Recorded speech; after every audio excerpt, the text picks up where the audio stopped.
बिस्मिल्लाहिर्रहमानिर्रहीम, अस्सलाम वालेकुम। Welcome to educational cycle. आज की जो हमारी वीडियो है इसमें हम एक्टिव एंड पैसिव वर्ब्स जो होते हैं उनके बारे में पढ़ेंगे, उन्हें अंडरस्टैंड करेंगे, उन्हें समझने की कोशिश करेंगे उनकी डेफिनेशन से, उनकी एग्जांपल से। तो हम इन्हें पढ़ना स्टार्ट करते हैं। Action verbs can be active और पैसिव। एक्शन वर्ब्स जो हमारे पास होते हैं वो दो टाइप के होते हैं, एक एक्टिव होते हैं और एक पैसिव होते हैं।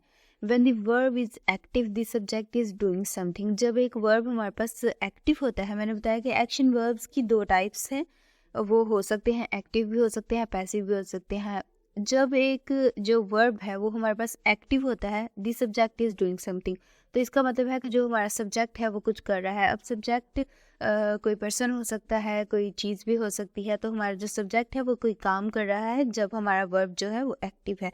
When the verb is passive, someone is doing something to the subject। जब हमारा verb जो है वो पैसिव होता है तो इसका मतलब होता है कि subject someone is doing something to the subject, कि मतलब सब्जेक्ट के साथ कुछ किया जा रहा है।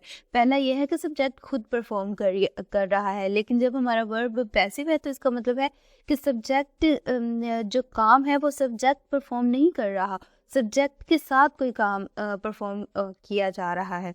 तो इसका मतलब ये है। तो एक्शन वर्ब्स की हमारे पास दो टाइप्स होती हैं, या एक्शन वर्ब्स दो तरह के हो सकते हैं, एक हमारे पास एक्टिव और एक है पैसिव। अब हम इनकी सेपरेटली भी डेफिनेशन देख लेते हैं। सबसे पहले जो एक्टिव वर्ब है उसकी डेफिनेशन है a verb form that we use when the subject is doing the action. एक ऐसी वर्ब फॉर्म जो हम तब यूज़ करते हैं जब सब्जेक्ट कुछ कर रहा होता है। ये बहुत ईजी है कि जब भी कोई सब्जेक्ट कोई काम कर रहा होता है तो वो हमारे पास एक्टिव वर्ब है। इसकी एग्जांपल है Ali kicked the ball from one end of the field to the other. Ali ने बॉल को किक किया फील्ड की एक तरफ से दूसरी तरफ। तो ये हमारा सब्जेक्ट इसमें काम परफॉर्म कर रहा है। तो सब्जेक्ट कौन है? हमारा अली। बहुत सिंपल एग्जांपल है और समझने में भी इतनी डिफ़िकल्ट नहीं है कि अली ने बॉल को किक किया, ये हमारा जो एक्शन है वो परफॉर्म हो रहा है, ये एक्टिव वर्ब है और इसे परफॉर्म हमारा सब्जेक्ट कर रहा है, और सब्जेक्ट क्या है हमारे पास? अली। तो इस तरह जो हमारा एक्टिव वर्ब है वो परफॉर्म किया जाता है, या ये एक ऐसा वर्ब है जिसे हम तब यूज़ करते हैं जब हमारा सब्जेक्ट कोई एक्शन परफॉर्म करता है। इस तरह जो हमारे पास पैसिव वर्ब है उसकी डेफिनेशन है a verb form that we use when the action happens to the subject. एक ऐसी वर्ब की फॉर्म जो हम तब यूज़ करते हैं जब सब्जेक्ट के साथ कोई एक्शन जो है वो परफॉर्म किया जाता है। एक्टिव वर्ब में है कि वो हम तब यूज़ करते हैं जब सब्जेक्ट कोई काम परफॉर्म करता है, और पैसिव वर्ब में है कि जब सब्जेक्ट के साथ कोई काम परफॉर्म किया जाता है, कोई एक्शन सब्जेक्ट की तरफ परफॉर्म किया जाता है या उसके साथ परफॉर्म किया जाता है, तो वो हमारे पास होता है पैसिव वर्ब। इसकी हम एग्जाम्पल देख लेते हैं। जो हमने ऊपर एक्टिव वर्ब में एग्जाम्पल देखे उसे ही हम यहाँ मोल्ड करेंगे। उसी की एग्जाम्पल मैं आपको यहाँ बताती हूँ। The ball is kicked by Ali from one end of the field to the other. अब ये देखिए, यहाँ पहले अली ने बॉल को किक किया, अब हमने उसे ही पैसिव बना दिया। हमने कहा कि जो बॉल है, the ball is kicked by Ali, ये हमने मतलब यहाँ बाय का यूज़ करके हमने अपना जो हमारा एक ऊपर एक्टिव वर्ब था उसे हमने यहाँ पैसिव बना दिया। मतलब हमारा जो ऑब्जेक्ट था वहाँ हमारा बॉल ऑब्जेक्ट था, उसे हमने अपने जो हमारा पैसिव है उसके अंदर हमने उसे सब्जेक्ट बना दिया। To change a passive sentence to an active sentence, use the object of the preposition by as the subject. Change the subject to the direct object. Remove the helping verbs. जब हमने अपने passive sentence को active sentence के अंदर convert करना होता है, मतलब मैंने आपको जहाँ ऊपर एक्टिव और पैसिव पढ़ाया, जो पैसिव की एग्जांपल अगर आप देख ले, तो जब हमने अपने पैसिव को एक्टिव में कन्वर्ट करना होता है तो हमारी जो हमने प्रपोजिशन को यूज़ किया होता है, बाय जो हम यूज़ करते हैं वो हम रिमूव कर देते हैं। हम मतलब object of the preposition by as the subject.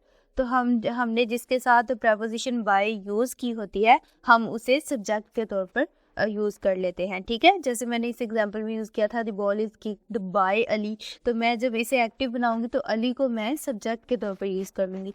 Change the subject to the direct object. तो हम जो हमारा सब्जेक्ट होता है, जैसे इस एग्जांपल में बॉल सब्जेक्ट था हमारा, तो हमने उसे डायरेक्ट ऑब्जेक्ट में हमने उसे कन्वर्ट कर लिया। तो हम हेल्पिंग वर्ब्स को भी रिमूव कर देते हैं, जैसे इस एग्जांपल में इज यूज़ हुआ था। वो तो मैंने आपको ऊपर का भी मैंने बता दिया। मैंने इसकी एक अलग से भी एग्जांपल बताई है जो मैं आपको बताती हूँ। इसके एग्जांपल में सबसे पहले हमारे पास है पैसिव वर्ब। तो पैसिव वर्ब है हमारा the birthday gift was selected by Mrs Ali. तो यहाँ हमारे पास पैसिव वर्ब में हमारा जो बर्थडे गिफ्ट है ये हमने सब्जेक्ट के तौर पर यूज़ किया है। यहाँ हेल्पिंग वर्ब यूज़ किया है हमने वाज, और हमने बाय के साथ मिसिज अली लिखा है। जब हम इसे एक्टिव में कन्वर्ट करेंगे तो हमारा जो मिसिज अली है वो हमारा सब्जेक्ट के तौर पर आ जाएगा, मतलब बर्थडे गिफ्ट की जगह हमारा मिसिज अली आ जाएगा। अब बाय की जो प्रपोजिशन है वो हम ख़त्म कर देंगे और हम मिसिज अली को, जो हमारा पहली एग्जांपल में पैसिव वर्ब में हमारे पास ऑब्जेक्ट था, उसे हम सब्जेक्ट के तौर पर यूज़ कर लेंगे, और जो हमारा सब्जेक्ट था उसे हम डायरेक्ट ऑब्जेक्ट में कन्वर्ट कर देंगे। तो ये थोड़ा सा है ये कि थोड़ा सा डिफ़िकल्ट आपको लग सकता है, लेकिन अगर ये एक दफ़ा समझ आ जाए तो बहुत ईजी हो जाता है एक्टिव के पैसिव बनाना या पैसिव को एक्टिव में कन्वर्ट करना। तो अब मैंने इसमें एक एक्टिविटी भी रखी है ताकि आपने, अगर इस वीडियो में से जो मैंने अंडरस्टैंड करवाने की आपको कोशिश की है, जो समझाया है, अगर उसे समझा हो तो ये एक्टिविटी आप इजीली सॉल्व कर सकते हैं।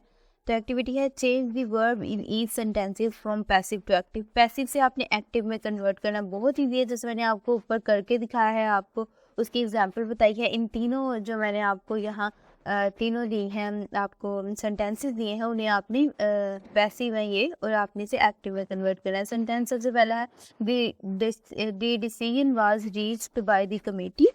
Second, the winning goal was scored by Aamir. Third, the best song of the evening was performed by Noor. तो ये एक एक्टिविटी है जो मैंने इसमें रखी है, और आप इसे सॉल्व करें। अगर इसमें कोई डिफ़िकल्टी होती है तो कमेंट सेक्शन में उसको पूछें, और इसके आंसर्स अगर आपको आते हैं तो आप मुझे इसका भी मुझे कमेंट सेक्शन में बता सकते हैं, या कोई डिफ़िकल्टी है तो आप उसे पूछ सकते हैं। तो आज हमने एक्टिव एंड पैसिव वर्ब्स को पढ़ा, उनकी डेफिनेशन, उनकी एग्जांपल्स के ज़रिए उन्हें समझने की, अंडरस्टैंड करने की कोशिश की। फिर मैंने आपको बताया कि आप एक पैसिव सेंटेंस को एक्टिव में कैसे कन्वर्ट कर सकते हैं। तो आई होप कि आपको इसकी समझ आई होगी। तो अगर आपको समझ आई है तो प्लीज़ शेयर करें, कमेंट करें, सब्सक्राइब करें। Thank you.